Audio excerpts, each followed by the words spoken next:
La comunidad cristiana primitiva y el dinero.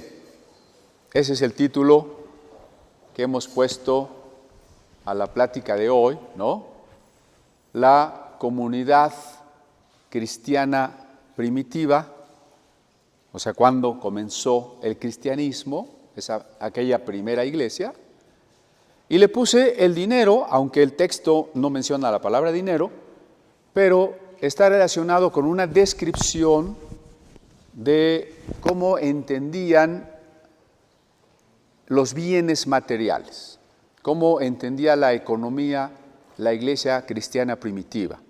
Lo vamos a leer en el libro de los Hechos, en su capítulo 2, verso 44 y 45. Todos los que habían creído estaban juntos y tenían en común todas las cosas, y vendían sus propiedades y sus bienes, y lo repartían a todos según la necesidad de cada uno. Un pasaje por demás interesante desde varias aristas. Recuerde que hemos dicho que el libro de los Hechos debe constituirse en un modelo de lo que debe de ser la iglesia. Eso significaría que tenemos que irnos a vivir todos a un solo lugar y repartirnos entre nosotros todo lo que cada quien tenga. Algunos hermanos salen perdiendo aquí o nos ganando, ¿verdad? No, cuidado, recuerden que el modelo que tenemos que seguir del libro de los Hechos está en su esencia, no en las formas del tiempo, de la cultura, sino en aquello que es la vida, el espíritu que animó a la iglesia primitiva.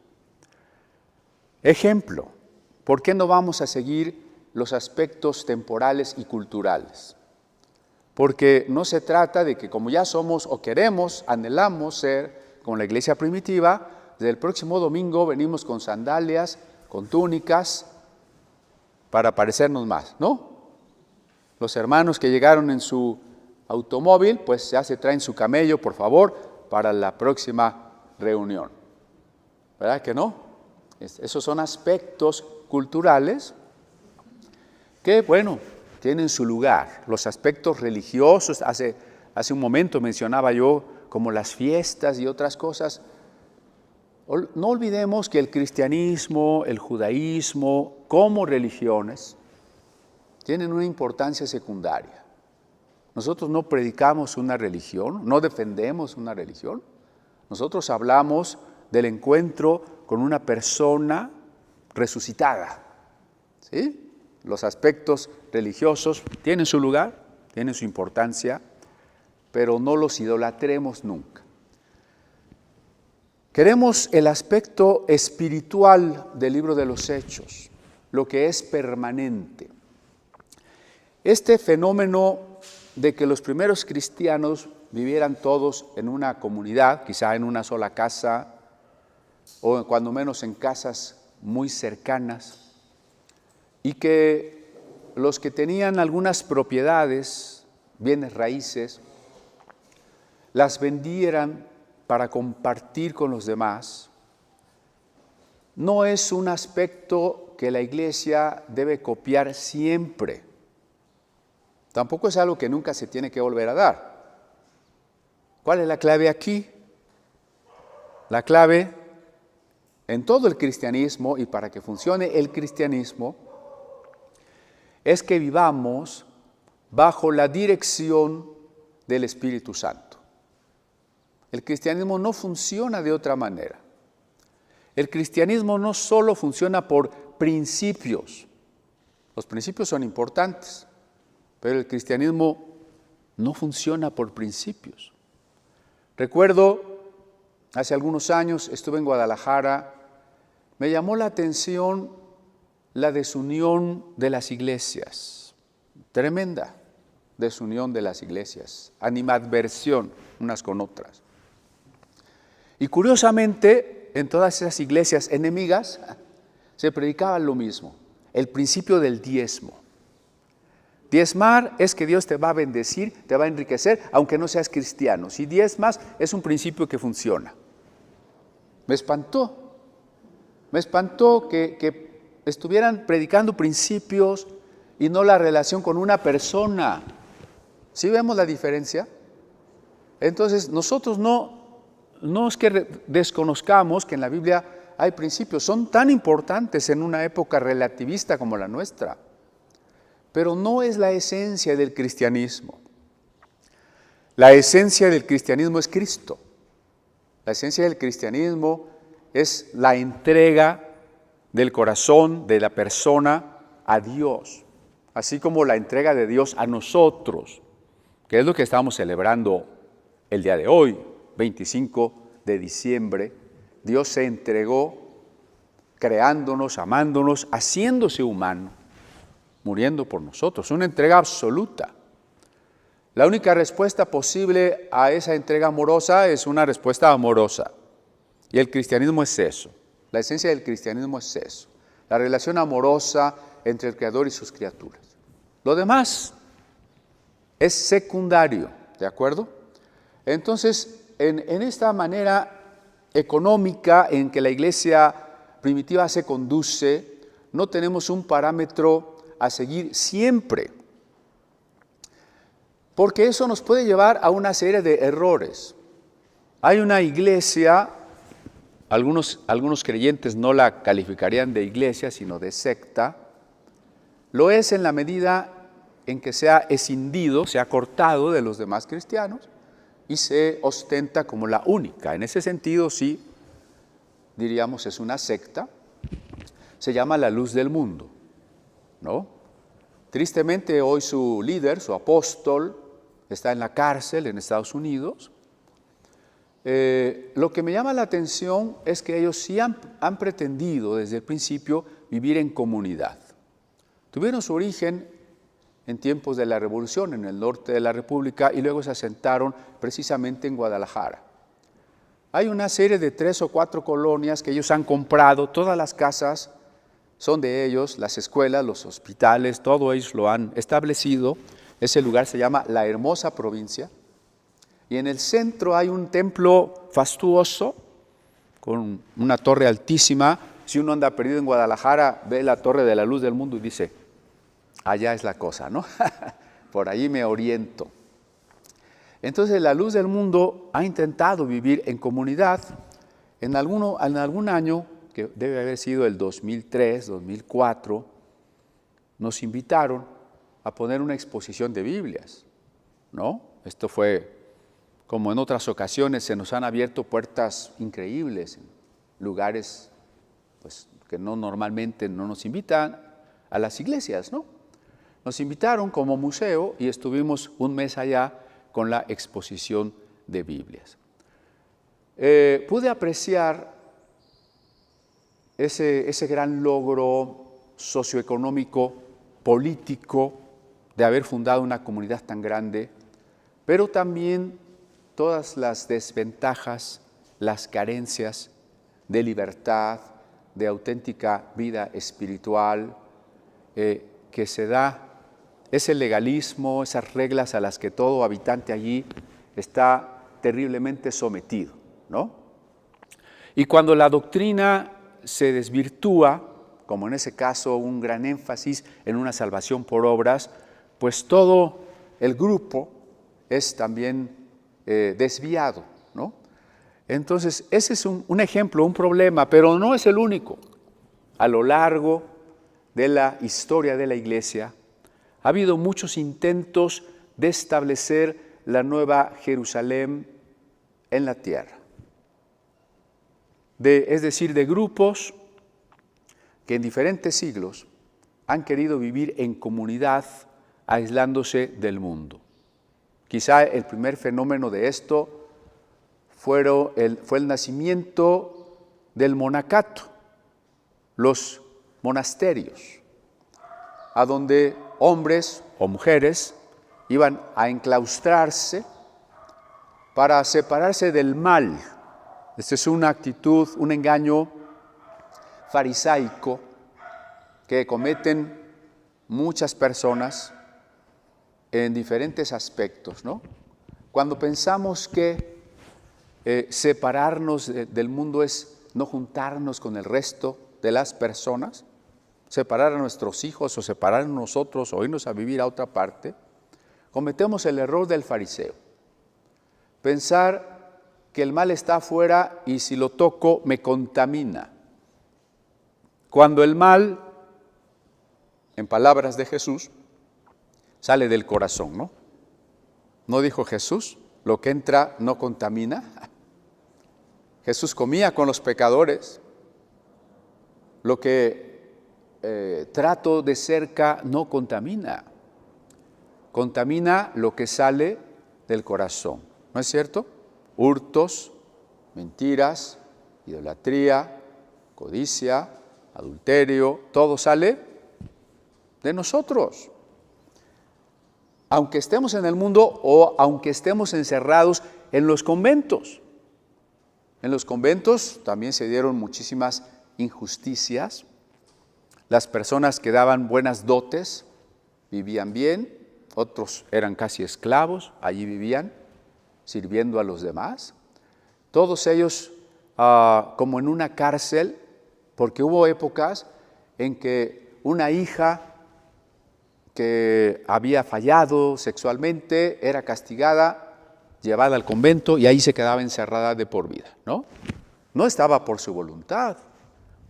Y también adentro de los conventos se daba el pecado. Recuerden que en el caso de España y de la Nueva España, muchas monjas embarazadas por sacerdotes fueron emparedadas, sepultadas vivas en las paredes con todo y su producto, para que no se supiera del pecado, ¿no? Entonces, irnos a vivir aparte no es la solución del problema, ni la solución económica, ni el poder escapar de la maldad y de la violencia que hay en el mundo. Nos acaba de escribir nuestra hermana Fernanda el hecho muy triste de que han vaciado su departamento. La iglesia está llamada a vivir en medio de la violencia. A cualquiera de nosotros nos puede pasar. Cuando la iglesia primitiva nació, había gran violencia. El imperio romano tenía su bota encima de los judíos. Si hoy nos cobran impuestos, entonces era peor, ¿no? La violencia en los caminos, ¿no dice Pablo cuando habla de las tribulaciones que ha tenido, ¿no? Peligros de ríos, de ladrones, peligros en los caminos, ¿sí? Estamos llamados a vivir en la violencia, aunque nuestras autoridades digan que ya no hay. La verdad es que hay y que la tenemos que sufrir, ¿no? Excluirnos de la sociedad no resuelve el problema del pecado, ni el de la economía, ni el de la violencia. Cuando éramos jóvenes, había un grupo, conocimos directamente a un grupo, algunos hermanos muy cercanos, que invitaban a los creyentes a irse a vivir a unas granjas. Habían comprado unos terrenos en Guatemala y unos terrenos en Canadá. Y ellos decían que íbamos a pasar la gran tribulación y que la gran tribulación ya estaba lista para suceder. Así que muchos hermanos se fueron a vivir a esas granjas. Después nos enteramos que el fenómeno se repetía. La mayoría eran tratados como esclavos y los líderes vivían como príncipes en aquellas comunidades. El líder de aquel grupo predicaba que Dios le había hablado que él no iba a morir, que él tenía fe suficiente para no morir hasta que Cristo viniera. A los 2-3 años se mató en un accidente de avioneta, ¿no? Aquel grupo se deshizo, pero hubo experiencias muy tristes para todos los que sufrieron el estar allá en aquellas granjas. Y hemos escuchado, y a veces los enemigos del Evangelio lo han aprovechado para hablar contra el Evangelio, de los grupos que se han ido a vivir aparte y han terminado en grandes tragedias. ¿Recuerdan el grupo de Jim Jones, que se fue a vivir a Guyana? Y allí esta misma historia de esclavitud en sentido sexual, en el sentido laboral, se repitió. Algunos senadores de Estados Unidos fueron a investigar y entonces el líder obligó a todos a tomar un agua de sabor envenenada. Y a los que no, los mataron, porque esos grupos muchas veces tienen armas, ¿no? Fue el gran suicidio de la Iglesia del Pueblo, de Jim Jones, allá en Guyana. Después tuvimos a David Koresh, en Texas, también con toda la matanza que hubo allí, pero no solo en el mundo cristiano. Tuvimos a Osho, que ahora se llama, ya se murió, pero ahora le llaman Osho para seguir vendiendo sus libros, que fue Rajneesh, no sé qué, que hizo también una comunidad con armas, con una colección de Rolls Royce, con esclavas sexuales, con esclavos laborales, ¿no? Todos los intentos de comunidades en un mundo que todavía vive en las estructuras de pecado, de muerte, de corrupción, no pueden funcionar. No pueden funcionar. La secta de Sun Myung Moon, la secta de Moisés David, de los niños de Dios, podemos multiplicar los casos, y digo, no solo en el cristianismo, los munitas no eran cristianos, ¿sí? Los ashram y gurús y hinduistas que se han multiplicado en Occidente, porque es un gran negocio, que han engañado a grupos como los Beatles, que tantas propagandas y dinero les aportaron, ¿no?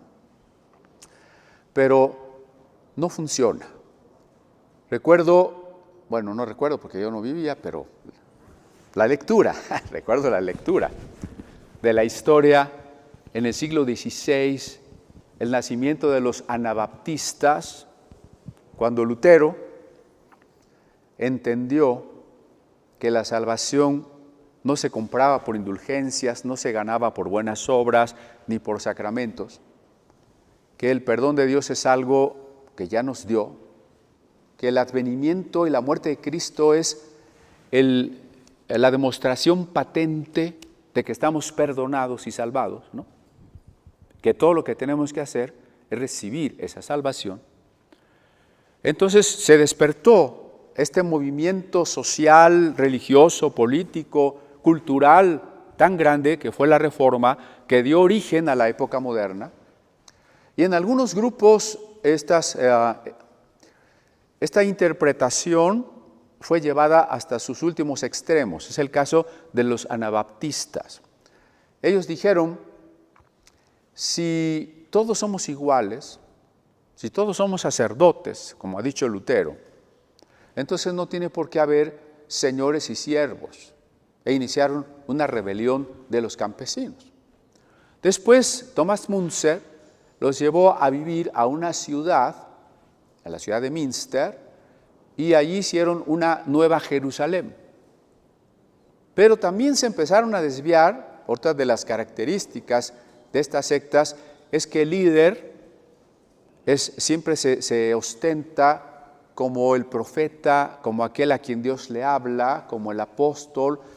Si no estás bajo su cobertura, tú estás mal, vas a estar bajo maldición y no tienes que creer, ni estudiar, ni aceptar nada de lo que te digan, más que lo que te dice el padre espiritual, el apóstol, el líder. Y entonces eso se llama un lavado de cerebro. El lavado de cerebro impide que la gente tenga pensamiento crítico. Y cuando alguien viene y le dice, oye, esto no es así, tú eres el diablo. No me digas nada, tú eres el diablo, ¿sí? Entonces, esas son características de una secta, cuando todo lo que está afuera es el diablo y solo el líder tiene la palabra de Dios. Si alguna vez me ven en ese plan, ya no vengan, váyanse corriendo, ¿verdad? Total que cayeron en este error de los profetas falsos, de establecer una especie de harem, y otros muchos pecados y problemas económicos que justificó, entre comillas, al obispo católico para sitiar la ciudad y empezar por matarlos de hambre, luego el asalto final, y todos murieron asesinados, ¿no? Ese fue el fin de la Nueva Jerusalén anabaptista. El movimiento anabaptista estuvo a punto de desaparecer, si no es porque Meno, otro predicador, retoma lo que es verdadero, lo que es positivo, y vuelve a fundar la iglesia anabaptista o iglesia menonita, ¿no? También en el siglo XIX, de esta zona de Holanda, se llevaron a muchos creyentes a Jerusalén, a la ciudad de Jerusalén, a establecer la Nueva Jerusalén, una profetisa falsa, y otra vez todo terminó en tragedia. ¿Y para qué les sigo contando tantos ejemplos, no? La cosa es que si no estamos guiados por el Espíritu Santo para hacer una comunidad por la necesidad que sea, si la hacemos por profecías falsas, por seguir a un líder, o por suponer que de esa manera podemos huir del pecado, o que es nuestra responsabilidad establecer nosotros la Nueva Jerusalén, vamos a acabar también en el error, en el sectarismo, en la desgracia, ¿sí? Entonces, por eso es importante que interpretemos correctamente este pasaje y nos preguntemos por qué la iglesia primitiva vivía en comunidad. Y la primera razón tiene que ser que el movimiento del Espíritu Santo fue así en esa circunstancia. Siempre eso es lo que tenemos que reconocer. Cuando Jesús dice vino nuevo en odres nuevos, significa que el cristianismo tiene una forma, un continente y tiene un contenido. El continente es el odre, la especie de bolsa de cuero en que se guardaban los vinos. Y el contenido, el vino. Cuando una iglesia pone énfasis en que trabajemos, que evangelicemos, que leamos la Biblia, que nos portemos bien, que ofrendemos, está subrayando el odre. Si no hay llenura del Espíritu, si no hay énfasis en la rendición del creyente, es un odre vacío. Hermanos, el tiempo a veces no lo permite o las circunstancias. Lo ideal sería que ustedes se sentaran en lo personal o por familias con los pastores para contar problemas, pecados, experiencias y ayudar uno por uno a salir adelante, ¿no? Pero también, si ponemos atención en las predicaciones, puede la palabra transformarnos, porque es la palabra de Dios. Primero hay que poner atención. Miren, el problema yo lo veo desde los avisos. Hermanos, tal cosa. Y luego ya resulta que no oyeron, que no se enteraron, que no se acuerdan. Y yo digo, si no pueden captar un aviso, ¿estarán captando una predicación? Lo dudo. Y a veces por eso me gusta repetir algunas cosas, ¿no? Tal vez de repente usted diga, ese pastor eso ya lo dijo. Bueno, si ya sabe que lo dije, qué bueno, pero algunos, les aseguro, no lo han captado. Entonces, oír la palabra y sobre todo las exhortaciones constantes de los diferentes hermanos que compartimos, de rendirnos al señorío de Cristo, de postrarnos a la voluntad de Dios, de responder amorosamente a su amor. Eso es ser lleno del Espíritu. De lo contrario, no cambiamos. Es muy triste conocer, y creo que en todas las iglesias, hermanos que van, que se asumen cristianos, pero que no cambian, que no tienen un carácter cristiano, que siguen teniendo una vida carnal, actitudes carnales, y pasan los años y pasan las Navidades, ¿no? No se trata de eso. Hasta hacen mal quedar a la iglesia, ¿no? Ah, si fulanito es de comunidad apostólica y no, mejor allí no hay que ir, mira nomás cómo es fulanito. Cuidado, ¿no? O dejen comunidad apostólica. Yo no quiero ser cristiano porque mira, perengano que dice que es cristiano. Entonces, realmente tenemos que permitir que el Señor nos cambie. El énfasis no está en cómo debe gobernarse la iglesia, en cómo debe trabajar la iglesia. El énfasis está primero en el vino. No queremos odres vacíos, queremos el vino nuevo. Ese vino que Jesús transformó desde el agua, ese vino que es mejor que el gozo del mundo, ese vino que alegra el espíritu. Y una vez que tengamos ese vino, necesitamos los odres, claro. Una iglesia organizada y todas las cosas que Él nos ha dejado. Pero las dos cosas son necesarias, ¿no? No nos quedemos solo con el odre. Como les decía yo de la lectura bíblica, hay quien se casa con el texto, con el literalismo, con el fundamentalismo, con ideas de códigos y secretos en las letras hebreas. Ese, les decía yo, adora la botella. Se queda sin el agua, ¿no? Queremos ambas cosas, ¿de acuerdo? Entonces, ¿por qué la iglesia primitiva vivía en comunidad? Primero, porque las circunstancias les habían obligado a dejar sus hogares. Recuerden, para empezar, los apóstoles y los discípulos más cercanos de Jesús andaban detrás de Él en una itinerancia. ¿Se acuerdan cuando Pedro le dice, Señor, todo lo hemos dejado por ti? ¿Se acuerdan? O sea, ¿qué habían dejado? Sus hogares, sus redes, sus barcas, el trabajo de Mateo, la mesa de los impuestos, sus esposas, sus hijos, todo lo habían dejado por irse a viajar con Jesús de pueblo en pueblo predicando el Evangelio. Cuando Jesús fue aprehendido y asesinado, ellos estaban en Jerusalén y estaban escondidos, temerosos, porque efectivamente era posible que también a ellos, seguidores del Maestro crucificado, los mataran. Así que la primera razón es que no estaban en sus casas, no estaban cerca de sus familias, no tenían sus trabajos habituales, estaban fuera, pero estaban juntos. Luego, aquel día, Jesús les dijo, no se vayan de Jerusalén. Como cuando Jesús murió, la mayoría intentó regresarse a su vida anterior, ¿se acuerdan? Ve, dice Jesús resucitado a María, busca a mis hermanos a Galilea, diles que he resucitado.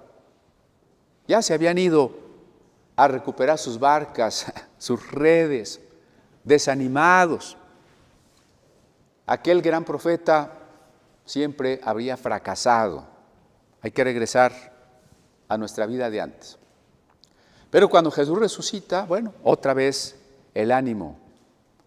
Pero ahora ya se va Jesús. Pero ahora les da una instrucción muy clara. No se muevan de Jerusalén. ¿De dónde venían ellos? De Galilea, al norte del país. Así que lo normal hubiera sido, Jesús ya se fue al cielo, ya estamos aquí en Jerusalén, aquí no vivimos, aquí no tenemos casa, vámonos a Galilea, ¿no? Eso era lo normal. Pero Jesús les dijo, no se muevan de Jerusalén hasta que reciban el Espíritu Santo. Aquella mañana, a las 9 de la mañana, el Espíritu Santo, probablemente un domingo, cayó sobre la iglesia. Y de esa manera nació la iglesia del nuevo pacto, que está unida a la iglesia del pacto anterior, porque la iglesia no se salvará, no constituye la nueva Jerusalén sin los patriarcas, desde Abel, Abraham, David y todos, ¿no? Pero la iglesia entraba en una nueva etapa, la de que el Espíritu Santo se derramara sobre toda carne, sobre cada creyente. Y entonces ese mismo día, ya lo vimos, a causa del estruendo y del fuego, se junta la multitud, Pedro predica Y ese mismo día, 3,000 personas se bautizan. Ahora, esas 3,000 personas, en su mayoría, no vivían en Jerusalén. Eran peregrinos que de muchas ciudades, recuerdan cuando lo dice el texto, ¿no? ¿Cómo es que nosotros oímos en nuestras lenguas hablar las maravillas de Dios? Partos, medos, elamitas, de Mesopotamia, de Grecia, de Egipto, de Cirene, del Ponto, ¿no? Eran judíos de muchos lugares. No estaban en su casa, no estaban cerca de su casa. Entonces, decidieron en aquel día hacerse seguidores del Maestro y recibir el mismo Espíritu Santo de los que estaban allí y escucharon hablar en lenguas. Entonces muchos de ellos decidieron quedarse cuando menos un tiempo, a pertenecer a esa comunidad, a aprender lo necesario antes de regresar a sus ciudades. Así que casi repentinamente tenemos una comunidad promedio de 3,000 personas en una ciudad que no es su ciudad. Algunos sin trabajo, porque su trabajo se quedó a donde vivían, ¿no? Y entonces esto es lo que hace necesario, que los que viven cerca o los que viven en Jerusalén y que tienen propiedades estén dispuestos a venderlas para sostener a la comunidad. ¿Sí me explico? O sea, hay una serie de circunstancias históricas de por qué la comunidad está allí. Porque es ingente que en ese momento se preparen, se constituyan para la tarea, vamos a llamarle mundial, que Jesús nos ha dejado aquí, de ir hasta lo último de la tierra. Entonces, ahí está la iglesia compartiendo todo. Algunos han dicho, y yo recuerdo uno de estos autores que difunden doctrinas a veces bastante mal comprendidas, como fue el caricaturista Rius, ¿verdad? Hablando de Dari Sabi, que lo leía, yo también lo leía, hermano. Él hablaba de qué era el comunismo, ¿no? Para defenderlo, por supuesto, y decía que el cristianismo de la iglesia primitiva había sido comunista. A ver, vamos a detenernos tantito porque sí suena medio raro, ¿no? Fue la primera iglesia, la iglesia cristiana comunista, bueno, al grado que la teología de la liberación prácticamente nos presenta a un Jesús guerrillero. Recuerdo uno de los ejemplares de esa revista de Rius que traía un Jesús, bueno, así como se imaginan a Jesús, pero con sus cananas de balas, y decía que si Jesús, decía el título, fue un guerrillero, ¿no? Esa es la idea. ¿Qué diferencia hay entre el comunismo, si le queremos llamar así, porque era la comunidad y tenían todos los bienes en común, entre el comunismo de la iglesia primitiva y el comunismo marxista-leninista de nuestro tiempo?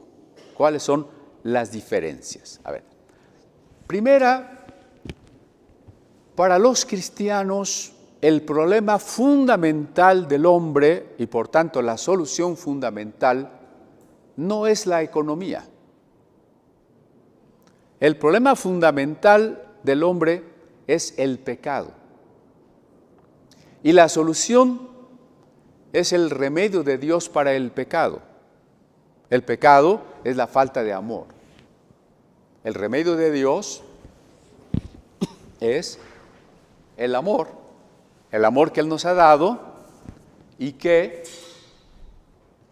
cuando respondemos a Él, el pecado va siendo solucionado, ¿no? ¿Sabe cuándo usted ya no va a pecar? Cuando ame lo suficiente. ¿Sí? Los pecados que nos dañan no los vamos a cometer cuando nos amemos más. Los pecados que lastiman a los otros no los vamos a cometer cuando amemos a los otros. Y ningún pecado vamos a cometer porque amamos tanto a Dios que no queremos ofenderlo. El temor de Dios del que ya platicamos, ¿recuerdan? Entonces, en la medida en que amamos, nos apartamos del pecado. El problema fundamental del hombre es el pecado y la solución de Dios es el amor. En el marxismo-leninismo, el problema fundamental del hombre es la economía, la infraestructura de la sociedad, que es la manera como se establecen las relaciones de distribución de la riqueza y de producción. El problema es que algunos son los dueños de los medios de producción y por tanto se quedan con la riqueza que están explotando del trabajo de los otros, y esto da una sociedad injusta. Para que la sociedad injusta pueda permanecer, se pueda sostener y se pueda justificar, necesitamos la superestructura, que es la serie de ideas, religiones, valores de la sociedad para que todo quede igual. Así que desde la perspectiva socialista, el cristianismo sería parte de esa superestructura para convencer al pobre de que Dios quiere que sea pobre, que Dios quiere que el rico sea rico y que no haga la revolución porque en el cielo es donde le van a dar lo que le toca, ¿no? Así lo interpreta el socialismo. Entonces, para nosotros el problema no es la economía. Y el error del marxismo ya quedó patente en los países donde se estableció el socialismo. La economía fracasó y los líderes de esos países, al igual que cualquier líder, se volvieron millonarios, coleccionistas de automóviles de lujo, dictadores, ¿no? Entonces, resulta que, pequeño olvido del marxismo, que el problema del hombre estaba en su corazón, no en la economía. La economía injusta es resultado del corazón injusto. Pero no podemos solucionar la economía. Entre paréntesis, hoy el marxismo ha cambiado, Marx ya se murió, pero Gramsci y los teóricos contemporáneos han cambiado. Ya no están interesados en primer lugar en cambiar las relaciones económicas, en una revolución armada. El nuevo marxismo, la nueva izquierda o pseudoizquierda, está proponiendo cambiar la superestructura, es decir, la manera en que la gente piensa. Por eso tenemos ya décadas, tenemos 6 décadas ya, de un ataque constante de este nuevo marxismo contra la cultura. Por eso algunos, y con toda razón, le han llamado la batalla cultural. Se trata ahora de convencernos de que no hay un bien y un mal, todo es relativo, de que el sexo no es sexo, hay muchos géneros y cada quien puede escoger lo que quiera, que abortar está muy bien y oponerse es ser retrógrada, que es ser discriminador, etc. Todo este engaño que se constituye en el feminismo, en la ideología de género, en las ideas de que cada quien busque su identidad y se construya como quiera y se pueda tatuar, intervenir el cuerpo, cambiar el sexo, todo eso es el nuevo marxismo, que ha visto que es más efectivo una búsqueda del cambio de la superestructura que de la infraestructura económica. Y de esa manera, países totalmente capitalistas han quedado bajo el dominio intelectual, cultural de la izquierda, como Estados Unidos, ¿no? Estados Unidos era muy capitalista, pero toda su manera de pensar es de la nueva izquierda. Esta maldad que han estado sembrando en la sociedad. Entonces, ojo primero, ¿no? La iglesia primitiva no puede ser marxista, no es comunista porque es marxista, porque el problema no está en la economía, sino en el pecado. Y luego vino este intento en el siglo XX, en la década de los 60, que se llamó teología de la liberación, que nació en el seno de los jesuitas e invadió el ámbito protestante. Es muy curioso porque ahora que se cumplieron los 500 años de la Reforma, me tocó estar en una reunión de estas gentes cristianas de izquierda, de teología de la liberación, que siendo cristianos, que siendo pastores, hoy proponen la ideología de género, por ejemplo, ¿no? Y estaban celebrando a Lutero. Yo decía, qué curioso, y no se dan cuenta de la contradicción. Estos movimientos contraculturales fueron en gran parte una creación de los jesuitas que introdujeron el marxismo al cristianismo, que interpretaron el reino de Dios como establecer una justicia política. Los jesuitas en sus orígenes, en el siglo XVI, fueron creados para acabar con los protestantes. Y en el siglo XX y en el XXI los protestantes adoptaron las doctrinas jesuitas y dicen que están celebrando a Lutero, ¿no? O sea, ahí está, unas contradicciones tremendas. El cristianismo es básicamente trascendente. Nosotros sabemos y somos realistas, la historia está sucediendo, el mal, el sufrimiento está aquí, somos realistas. Pero al mismo tiempo sabemos que cuando Jesús nació, Dios entró en la historia. La escatología, cuando Jesús resucitó, entró en la historia. Hoy estamos viviendo el reino de Dios en la historia. Y la historia va a terminar cuando se establezca en plenitud el reino de Dios y nosotros vamos a resucitar corporalmente cuando Jesús venga. Eso se llama trascendencia, porque es algo más allá de la realidad que nos rodea. Mientras que el marxismo es por definición inmanente, solo existe y las únicas posibilidades son las que tenemos aquí en el mundo al que tenemos que transformar.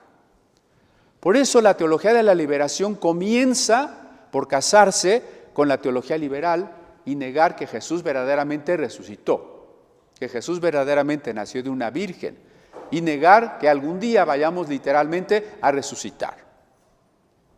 Algunos de ustedes, si recuerdan, en una entrevista que me hacen en el Canal 11 sobre la resurrección de Cristo, me toca con una teóloga de este corte y ella dice, no es que la resurrección de Jesús no es que se levantó un cadáver, es que en la mente de sus discípulos había una decisión política. ¡Qué barbaridad! ¿No? Entonces, al final, ¿por qué? Para aceptar el marxismo como reino de Dios hay que negar la trascendencia. Entonces, con eso lo que quiero subrayar es que son esencialmente incompatibles, ¿no? La izquierda y la nueva izquierda son incompatibles con el Evangelio. Ahora, en el marxismo los bienes se reparten a fuerza. Es la revolución violenta. Y todo aquel que no quiere la revolución violenta le llaman un revisionista. Y se pueden matar entre ellos, ¿no? Aquí mismo mandaron a matar a Trotsky en México, ¿se acuerdan? Y quien lo mandó a matar fue Lenin. Entonces, cuidado, porque en el marxismo tus bienes van a ser confiscados, quieras o no quieras. Hubo una novela que retrató la realidad rusa y era una protesta contra eso, y fue prohibida en Rusia, la novela Doctor Zhivago, ¿verdad? Que nos muestra a todas luces qué arbitrariedades se suceden cuando la izquierda domina. Ahora, quiero aclarar, nosotros no somos de derecha. Una cosa que luego me preocupa de algunos que combaten bien las ideas falsas de la nueva izquierda es que se asumen como de derecha. A ver, antes de comprometernos con derechas e izquierdas, recuerden que ninguna de estas escuelas, corrientes, regímenes establece el reino de Dios. En la izquierda el problema es el pecado del hombre y en la derecha el problema es el pecado del hombre. Así que no me digan que yo soy un derechista. No, de ninguna manera. reconozcamos la injusticia de cada uno de esos sistemas políticos, filosóficos, ¿no? Pero por lo pronto, pues, la injusticia del socialismo es quitar a la gente sus bienes por la vía violenta y con ello sumir a veces en la muerte por hambre a miles, como sucede en Rusia o en la Revolución China, ¿no?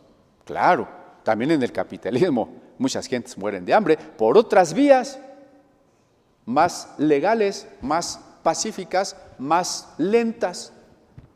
Por supuesto que sí, ¿verdad? Pero ¿por qué? Aquí está la pregunta. ¿Por qué repartieron los cristianos sus bienes? Porque estaban haciendo pacto con Dios. ¿Por eso?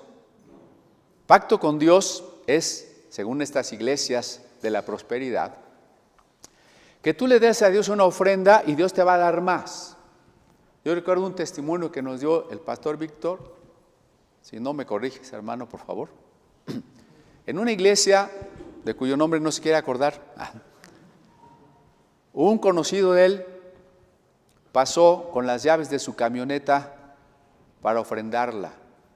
Se las dio al pastor, esperando que con eso Dios sanara a su hija que estaba muy grave y que también le diera una mejor camioneta. ¿Qué pasó? La niña se murió y nunca vino la mejor camioneta. No damos porque hacemos pactos con Dios. Eso, hermanos, es una herejía, nacida de la codicia. El que ofrenda lo que sea, poco o mucho, porque Dios le va a dar más, es un codicioso. El que se deja engañar por esa doctrina es un codicioso. ¿Cómo es que alguien perdió su automóvil? ¿Por qué creyó esa predicación? Porque en el fondo él quería obtener algo de Dios. Fíjense, yo dije, ¿por qué perdió su camioneta? Si la hubiera ofrendado en una actitud correcta, no diría yo que perdió su camioneta. Si alguien dijera, a ver, estos misioneros necesitan una camioneta, yo la voy a dar, no espero nada a cambio. Ese no perdió la camioneta. Ese, sin buscarlo, se le aplican las palabras de Jesús. Cuando Pedro le dijo, Señor, todo lo hemos dejado por ti, el Señor le dijo, yo les voy a dar más en esta vida y en la venidera, ¿no? Ahí sí, no perdió la camioneta. Pero cuando das la camioneta para que Dios te dé más o para que Dios te conteste una petición, perdiste la camioneta. Ahí sí perdiste de todo a todo. ¿Cuál es la actitud, no? Los cristianos de la iglesia primitiva no compartieron sus bienes porque esperaban mayor bendición. No compartieron sus bienes porque de alguna manera abierta o velada los apóstoles los convencieron, ¿no? Yo conozco personas que dicen, hay que invitar a fulanito porque él es buenísimo para predicar de la ofrenda. Él va a venir, vamos a sacar una buena ofrenda. Sí, les puedo decir nombres de los que... Yo recuerdo una de esas iglesias cuando, acostumbrados siempre al colector, ¿no? Y en esa iglesia que sacan cubetas, ¿no? Había que llenar las cubetas y que la ofrenda es silenciosa, o sea, no se valía monedas, ¿no? Y el momento azul, ¿no? Aparte de la ofrenda, ahorita es el momento de que todos traigan un billete azul. Pero todos tienen que dar, nadie puede quedarse sin dar. O el predicador que ya aparece la bailarina, le ponen la ofrenda cada vez que dice algo bueno. Amén, y pasan y le ponen billetito, ¿no? No era eso, hermano, nada de eso. ¿Qué motivó a la iglesia a dar? El amor. ¿Y quién produce el amor? El Espíritu Santo, ¿no? Miren, Hay asociaciones que ponen mucho énfasis y dan cursos de generosidad. Bueno, tiene su lugar, pero insisto, sería un lugar muy secundario. Lo que necesitamos no es lograr que la iglesia entienda y practique la generosidad. Lo que tendríamos que hacer es que la iglesia se llene del Espíritu Santo. Y de lo demás olvídese, ¿no? O sea, ¿qué es prioritario? No quiero descalificar y decir está del todo mal. Solamente pregunto, ¿cuál debería ser la prioridad? ¿Dar un curso de generosidad o llenarnos del Espíritu Santo? Pues llenarnos del Espíritu Santo, ¿no? ¿O no? Porque el que está lleno del Espíritu Santo está lleno de amor por la obra de Dios y está lleno de amor por los necesitados. El que está lleno del Espíritu Santo no anda diciendo, es que el diezmo es del Antiguo Testamento. Hermano, ¿no? Si usted está lleno de amor, usted va a buscar cómo dar, cómo apoyar. Entonces, la iglesia primitiva vivió este fenómeno maravilloso de estar viviendo juntos por necesidad histórica, y fue necesario que otros apoyaran a los que no tenían nada. ¿Por qué? ¿Y por qué fue posible? Porque el Espíritu Santo estaba produciendo el amor en ellos. Entonces, no era una doctrina política, no era una repartición a fuerzas, no era teología de la prosperidad, era simplemente el resultado del amor. Por eso dice, vendían sus propiedades y sus bienes y los repartían a cada uno según su necesidad. Este tema es más largo porque hay otros aspectos que se van a decir más adelante en el libro de Hechos. Como que los apóstoles repartían, llegados a ese momento veremos, que los apóstoles no se quedaban con todo, como hoy sucede, los apóstoles repartían. Ya veremos por qué era necesario que se repartiera con organización, con inteligencia, porque si no, se puede volver una forma de malvivir para algunos vagos. También veremos cómo algunos dieron cosas tan valiosas que la iglesia los tenía en alta estima.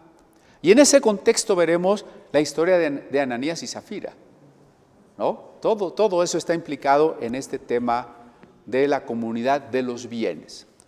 Entonces nosotros siempre debemos de estar atentos a la voz del Espíritu Santo. Es muy probable que el Espíritu nos esté guiando ahora a cada uno a vivir en sus respectivas casas, tener sus propios trabajos. Algún día, ciertas circunstancias podrían hacer que tengamos que estar en una comunidad más cerrada, pero lo que sí es seguro, si el amor es el móvil de nuestra vida cristiana, nos preocuparemos unos por otros. Estaremos atentos de qué necesita el otro y dispuestos a poner nuestros bienes. Hace rato decíamos, qué triste cuando, como a nuestra hermana, le roban cosas de alto valor estimativo y de alto valor laboral.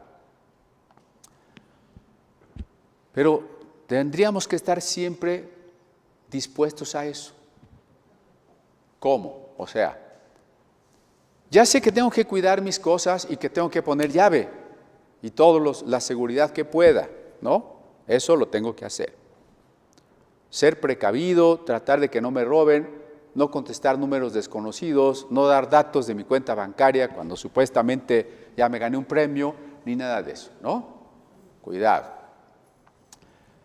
Pero no apegarme a ningún bien material, porque sé que en cualquier momento se puede desaparecer. ¿No dijo Jesús? No os hagáis tesoros en la tierra, donde la polilla, el óxido, echan a perder las cosas y los ladrones se roban. Usted tiene una casa, sí, pero pues ya hay que ponerle impermeabilizante, ya hay que pintarla, ya se descompuso la tubería, ya, ¿no? Siempre. No, pues ya se me perdió, ya me lo robaron, ya me asaltaron, ya. Tenemos que saber que las cosas que tengamos, nuestra ropa, nuestros carros, nuestra casa, lo que sea, cualquier día puede desaparecer. No amemos los bienes materiales. Y sí tenemos que estar dispuestos a que cuando el Señor nos indique dar algo, lo demos. Yo creo que todos tenemos el antojo de cositas de lujo, ¿no? Que la colección de muñecos de porcelana, que la colección de vinos. Yo tengo una pequeña colección de espadas y de repente yo veo una espada y digo, ¿cuánto cuesta? No, está muy cara. ¿Sabe por qué no la compro? Porque me hago la siguiente pregunta. ¿Por qué yo gastaría en algo superfluo cuando otros hermanos carecen de lo indispensable? ¿No? En este pensamiento nos tenemos que guiar.